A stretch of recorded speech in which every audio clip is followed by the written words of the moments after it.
আচ্ছা, তোমরা তো বেশ অনেকদিন ধরেই আমার ভিডিও দেখছো, কিন্তু এই ভ্লগগুলো তোমাদের কেমন লাগছে সেটা কিন্তু কমেন্টে আমাকে জানাচ্ছ না। তো প্লিজ কমেন্টে জানিও ভ্লগগুলো তোমাদের কেমন লাগছে। আর যদি অন্য কোনো ধরনের কন্টেন্ট তোমরা দেখতে চাও সেটাও কমেন্টে আমাকে জানাতে পারো। আমি অবশ্যই তোমাদের জন্য সেই ভিডিওগুলো দেওয়ার চেষ্টা করব। বীরনগরে যে একটা ছোটখাটো পশু পাখির হাট বসে সেটা কম বেশি বীরনগরের আশেপাশের মানুষ সবাই জানে। আর আমি তো বীরনগরেই থাকি, তো কোনো রকম সময় বার করতে পারলেই চলে যাই এই হাটে। সব সময় আর যাওয়ার সুযোগটা হয়ে ওঠে। সাথে যদি একজন হুচুকে পার্টনার থাকে আর সেও যদি এগুলো পছন্দ করে তাহলে তো আর কোনো কথাই নেই। ওদেরকে দেখতে আমার ভীষণ ভালো লাগে। আমাদের বাড়িতেও অনেক পাখি খরগোশ রয়েছে, তোমাদের সঙ্গে একদিন সেগুলোও শেয়ার করব।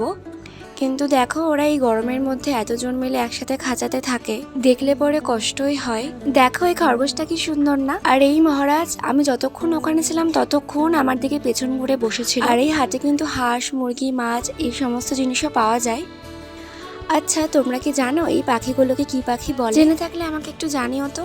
আর তাছাড়াও এই হাটে কিন্তু অনেক ধরনের ফুল গাছ বিক্রি হয়। আমি এই হাটে গেলে আর কিছু কিনি না কিনি, ফুল গাছ কিন্তু কিনে নিয়ে আসি। আর এখন বেশ রাস্তাঘাটে বেরোলে গরমটা কিন্তু বেশ ভালো লাগছে। আবার সেই তাপদাহের কষ্ট আমাদেরকে সহ্য করতে হবে। আর এই গরমকালে কিন্তু নিজেদের শরীরকে ভীষণভাবে হাইড্রেট রাখাটা প্রয়োজন। এই গরমে কিন্তু হিটস্ট্রোক হওয়ার সম্ভাবনাটা অত্যাধিক হারে বেড়ে যায়। সামনে এই কাকুর দোকান ছিল, তো আমরা এই দোকান থেকে একটু আখের রস কিনে খেয়েছি। আর এই সিজনের এটা আমার প্রথম আখের রস খাওয়া। তারপরে আমরা চলে গিয়েছিলাম একটু অ্যাপেল। ওখান থেকেই আমরা দুটো প্রোটিন পাউডার নিয়ে আসি। আর এই যে ফেরার সময় আমাকে ললিপপ কিনে দিয়েছিল, সেটা খেতে খেতে আমি বাড়ি ফিরেছিলাম।